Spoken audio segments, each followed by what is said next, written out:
Nasa sa kanto, yung sabi niya, maglalakad daw siya, tsura dito, papa mo.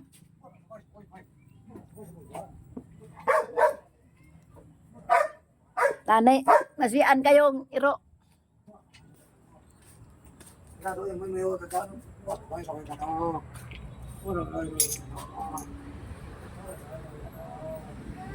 Mahilig talaga siya sa mga aso guys, liwat. Pati yung anak niya, mahilig sa aso, mga hayop, sa, kahit ano guys, basta mga animal lahat, mga hayop-hayop dyan, mahilig sila guys, pareha sila. Oh, sa kanto.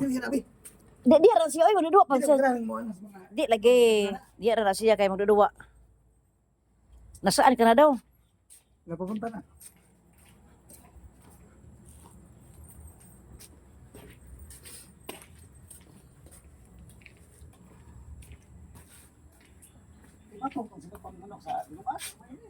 Ayo lang, init magkanin.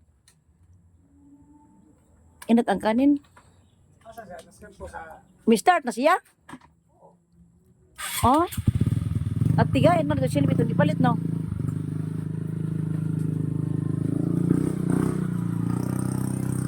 Yeah.